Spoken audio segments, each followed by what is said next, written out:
It's orange juice. So clone now pushes your real units upward while pushing the clone unit behind. Your real unit will always tank for the cloned unit since it pushes it forward.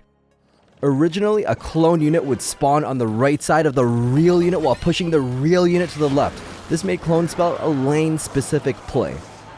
Clones from the left side of the map would get sniped by the Princess Tower and make clone weaker in the left lane compared to in the right lane, which kind of always bothered me because it made it an uneven card. All of the other mechanics of clone, like the distance that pushes your real unit and the radius of the entire spell, will remain the same.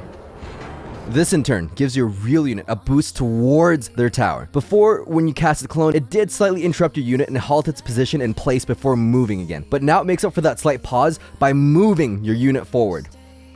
Any sort of long-term spell that deals damage over time, like a poison or tornado, is going to wreck the clone spell. Especially poison. That's 8 whole seconds that they can't clone anything. Now with the giant skeleton, this is juicy. Before with the giant skeleton, if he wasn't already touching the tower, then there was no point cloning him since both the real and clone bomb it wouldn't connect if you cloned it. But with the new clone spell, in this case, even if the giant skeleton is frozen or even snared by the ram rider, what you can do now is clone skip him forward. That real giant skeleton is going to connect to the tower. The drawback of this is that the clone unit is now technically further away from the tower, and that giant skeleton kind of struggles to move around the other big giant skeleton. This rework can be seen as a buff to the giant skeleton, since it was almost impossible to connect him to the tower for that sweet, sweet death damage. But with the new clone, it potentially makes him a bit more viable.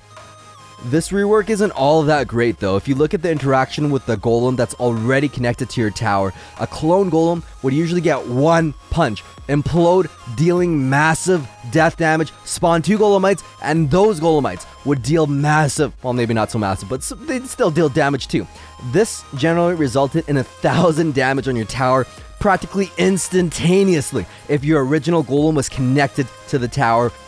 Now with the new clone spell, you can technically persuade your golem to connect a bit faster by nudging him forward, but the drawback here is that the clone golem is a bit clunky as it clumsily tries to walk around the golem. This essentially takes 1 second longer for the clone to reach the tower, giving your opponent plenty of time to eliminate the clone golem, preventing 1,000 clone damage.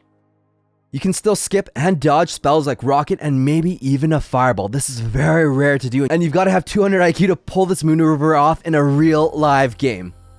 Traditionally in the past, clone would be optimal to skip on the left lane since it pushes the original away from the building.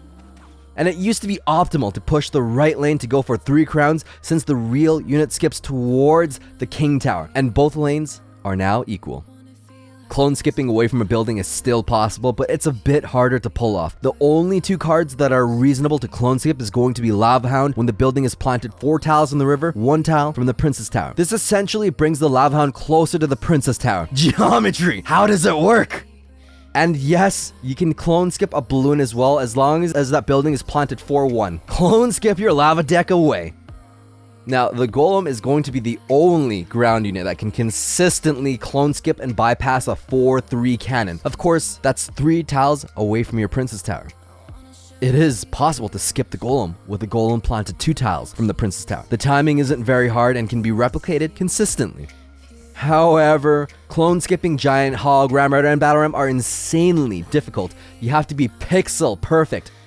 We once clone skipped a giant skeleton against the 4-2 cannon, but we literally cannot replicate this play.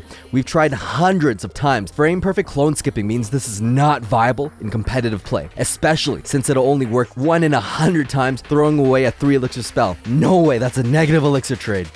Let's be honest here, clone skipping away from a building was almost never used by anyone, so this new mechanic is by far much better as it helps the real unit connect to the Princess Tower a little bit faster.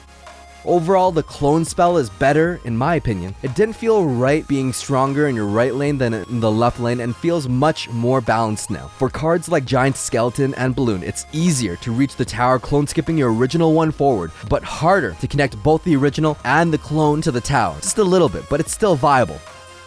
Thanks for watching. Stay tuned for more quality OJ.